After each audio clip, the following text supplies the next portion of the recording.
new PS5 update and the PS5 Pro update are experiencing issues, ladies and gentlemen. If you're experiencing some issues, I possibly have a fix for you in this video.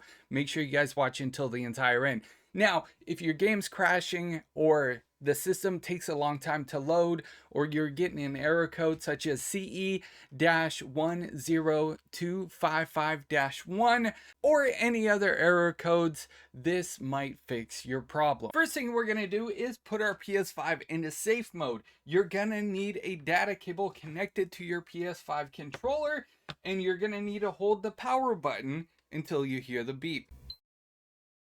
Now, once you're in safe mode and your PS5 controller is on, connected with the cable, you'll be able to scroll down to number 6.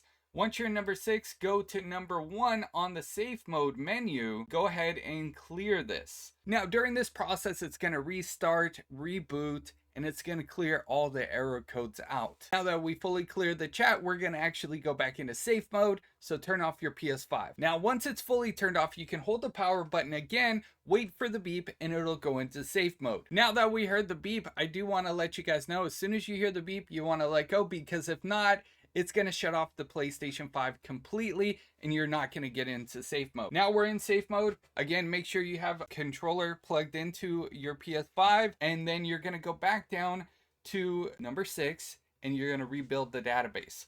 Click on that. Database will be rebuilt. It may take a few hours to rebuild. What it's going to do is it's completely rebuild the database, and if you have any issues with games crashing, that might also fix the problem. If the PS5 is unable to complete the system software update and you're stuck in safe mode, what you can do is, when you're in safe mode, make sure your controller is plugged in, and then you're going to scroll down to number 4. And by the way, you can't use this, you have to actually use the D-pad, and then update system software.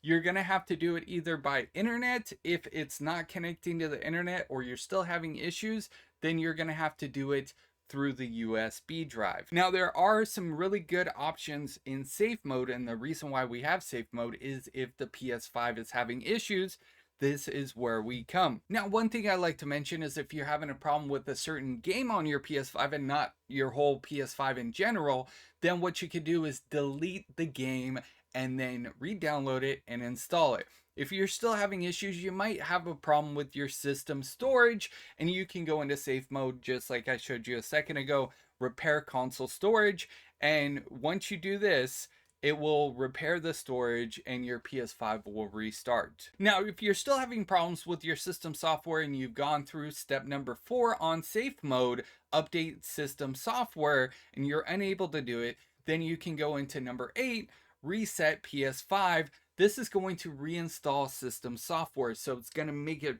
brand new and fresh again. Keep in mind, if you do this, it's going to completely wipe everything off of your PlayStation 5. So if you have anything you want off of there, try another way first before you do this step. If you hit reset PS5, it's going to reset to factory default settings. I'm going to show you guys really quickly. If you reset your PS5, all users and all data will be deleted on your PlayStation 5. So which brings me to another note. To exit safe mode, you're actually just going to hit number 1, restart PS5. Once it is fully restarted and you're out of safe mode, then you should be good to go. Again, if there are certain games that are crashing and it's not the system, and we've done all the steps that I showed you in this video, then you're going to have to re-download the game that you're having issues with. So delete the game, re-download it.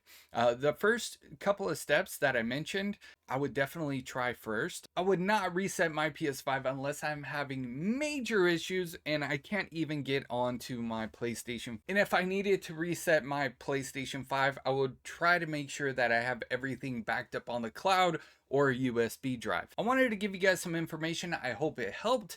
I know some people are experiencing issues with the PlayStation 5 and even the PlayStation 5 Pro with the new update. So please let me know if this helped you at all. Please make sure to hit a like. If you're new, subscribe with those bell notifications turned on. I do PlayStation news over here and you guys are freaking awesome.